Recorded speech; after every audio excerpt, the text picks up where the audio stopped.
আসসালামু আলাইকুম সম্মানিত ফলোয়ার্স বন্ধুরা, সবাই কেমন আছেন? আশা করছি সবাই ভালো আছেন। আজকে ছুটির দিন শুক্রবার, তো শুক্রবারে ভাবলাম আমি আপনাদের সাথে একটা ব্লগ শেয়ার করি। আর আমি আজকে ব্লগটাতে যা রেখেছি সেটা হচ্ছে, আপনারা যারা নতুন বাড়ি তৈরি করবেন ভাবছেন বা বাড়ি তৈরি করতে যাচ্ছেন, তাদের জন্য আমার এই ভিডিওটা যদি সামান্য একটু উপকারে আসে তাহলে অবশ্যই আমার চ্যানেলটা আপনারা সাবস্ক্রাইব করে দিবেন। জানেন, একটা বাড়ি হচ্ছে একটা স্বপ্ন, একটা মেয়ের জন্য, একটা ছেলের জন্য হোক, এটা অনেক বড় একটা স্বপ্ন। আর এই বাড়িটা করার জন্য যে পরিমাণ শ্রম দিতে হয়, যে পরিমাণ দেখাশোনা করতে হয়, আমার মনে হয় অনেক কিছু জানা দরকার। তো আমি আপনাদেরকে একটু দেখাচ্ছি। এই যে শেপটা দেখছেন, এই শেপটা কিন্তু আগে দিয়ে দিতে হয়, রড দিয়ে দিতে হয়। আর যদি আগে না বলে তাহলে তারা পরে ইটের মাধ্যমে ইট দিয়ে, এটা এক ধরনের ঠেকাব না কি বলে, এটা দিয়ে আপনার তারপরে এটা করতে হয়। তো আমি কিচেন তারপর মাস্টার বেডগুলো দেখাচ্ছি। এই যে কিচেনটা যথেষ্ট বড় আর সুন্দর হয়েছে। এটা হচ্ছে আপনার ডাইনিংয়ের পরে ওই সাইডটা আমাদের এখনও করা হয় নাই, তো ওই সাইডটা আমরা করে ফেলবো পরে। আগে এই সাইডটা করা হচ্ছে, তো আমি এই সাইডের ভিডিও আপনাদের সাথে শেয়ার করছি। আজকে আকাশটা দেখেন, অসাধারণ চমৎকার একটা আকাশ, এত ভালো লেগেছে আমার আজকে আকাশটা দেখে। আজকে অনেক দিন পর এই রৌদ্রোজ্জ্বল আকাশ আমি দেখলাম। এতদিন কিন্তু বৃষ্টির ওয়েদার ছিল, তো আমি চলে আসলাম আমার ছাদ বাগানে। তো শুধু বিল্ডিং নিয়ে তো থাকলে চলবে না, আপনারা তো দেখবেন না, তো আমার ছাদ বাগানটা একটু দেখেন। অনেক দিন পর আমি আমার ছাদ বাগানটা আপনাদের সাথে শেয়ার করতে যাচ্ছি। আসলে ইউটিউবে বড় ভিডিও দেওয়া হয় না, আর বড় ভিডিও দিব এত কিছু করার সময় আমি পাচ্ছি না।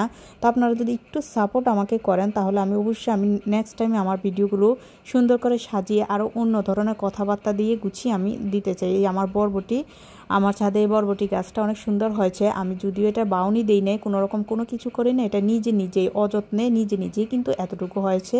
আর অনেক বরবটি ধরেছে। আমি অনেক দিন বরবটি খেয়েছি, আগেও নিয়েছি, তো আজকেও গিয়ে দেখেছি অনেকগুলো বরবটি।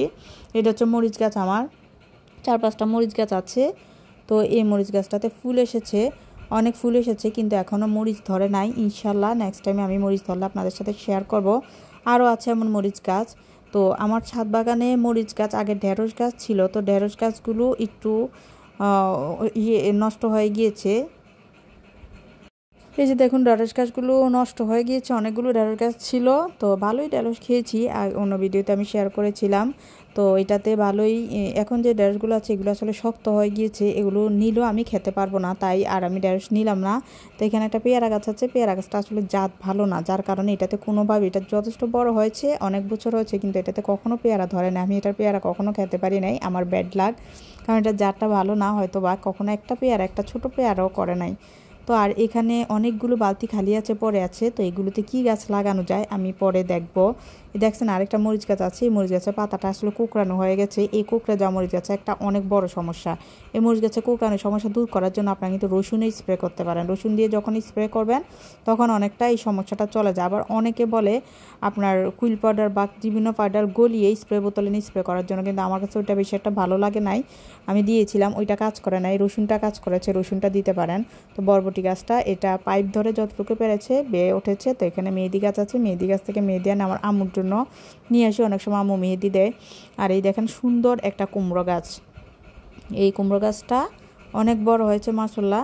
তাও কুমড়ো গাছেরও বাউনি দেয়, কিন্তু আমাদের বাউনি দেওয়ার দরকার হয় না। এইটা এভাবেই যতটুকু হয়, অনেক সবজি কিন্তু এনে খাওয়া যায়, আমাদের হয়ে যায়। ছোট পরিবার হলে একদম সিম্পলভাবে হয়ে যায়, বা ছাদে যা লতা পাতা গাছপালা আছে এগুলো থেকে কিন্তু আমাদের সবজির চাহিদাটা মিটে যায়। আপনারাও চাইলে পারেন। এটা হচ্ছে শসা গাছ, মাঝখান থেকে একটা শসা গাছ উঠেছে দেখেছেন, এই শসা গাছ। তো আপনারাও চাইলে পারেন টুকটাক যদি সবজি লাগাতে পারেন, একটু যদি স্পেস থাকে লাগিয়ে দিবেন, দেখবেন এই সুন্দর, মানে একটু কিনা বালু মাটি নিয়ে আসলে একটু গোবর পেলে কিন্তু এগুলো তত্তরিয়ে, বর্ষাকালে কিন্তু তত্তরিয়ে সুন্দরভাবে হয়ে যায়, দেখতেও সুন্দর লাগে, খেতেও এত মজা কি বলবো। নিজের গাছের সবজি নিজের গাছের হলে এত এত মজা, ফরমালিন মুক্ত, যেটা যেভাবে রান্না করেন অনেক মজা লাগবে। আর এই কুমড়োর পাতাগুলো নিয়ে যদি পুঁইশাক সহ কুমড়ো সহ এটা ভুনা করা যায়, ভাজি করা যায়, তাহলে কিন্তু অনেক নরম, অনেক মজা। এবার চলে আসছি আবার আকাশটা দেখুন। এই দেখুন, আমি আকাশটা ওয়েদারটা দেখাচ্ছি, বারবার আমি ওয়েদারের দিকে ফোকাস করছি, কেননা আজকের ওয়েদারটা আসলেই চমৎকার, অনেক সুন্দর ওয়েদার ছিল, তাই বারবার আমি ওয়েদারটার দিকে ফোকাস করছি। আর চারদিকটা এত এত ভালো লাগছিল। আমি দুপুরের দিকে আসছি, শুক্রবার দিন ছুটির দিন, ভাবলাম একটু ছাদে গিয়ে উঁকি মেরে আসি, দেখি আমার গাছপালাগুলোর কী অবস্থা। এসে এত সুন্দর ওয়েদার দেখে আমি এর প্রেমে পড়ে গেলাম। তো তো বন্ধুরা আপনারা অবশ্যই আমাকে কমেন্টস করবেন, আমার চ্যানেলটা সাবস্ক্রাইব করে দিবেন। আমার ভিডিওগুলো যদি দেখেন, যদি ভালো লাগে তাহলে নেক্সট টাইমে আমি অন্য ভিডিও দিতে পারবো। অনেক ভিডিও দেওয়ার ইচ্ছা আছে। তো প্লিজ আমি বারবার রিকোয়েস্ট করছি আপনাদেরকে আমার চ্যানেলটি একটু সাবস্ক্রাইব করে দিবেন আর সাথে কমেন্টস করবেন, আমাকে জানাবেন আমার ভিডিওটা কেমন হয়েছে, আমি কী ধরনের ভিডিও দিব আপনাদের জন্য, কী ধরনের ভিডিও দিতে পারি আপনারা আমাকে জানাবেন। তাহলে আমি ওই ধরনের আপনাদের কমেন্টস অনুসারে, আপনাদের চাহিদা অনুসারে আমি ওই ধরনের ভিডিও দেওয়ার চেষ্টা করব। তো এই যে দেখেন আমি আজকে তাহলে শেষ করছি। আর শেষ করার আগে আবারও বলছি, প্লিজ ভাই বোনেরা সবাই আমার চ্যানেলটা একটু সাবস্ক্রাইব করবেন, আমাকে কমেন্টস করে জানাবেন আমি নেক্সট টাইম আপনাদের জন্য কী ভিডিও দিতে পারি। তো সবাই অনেক বেশি ভালো থাকবেন। আজকে এই পর্যন্তই। আল্লাহ।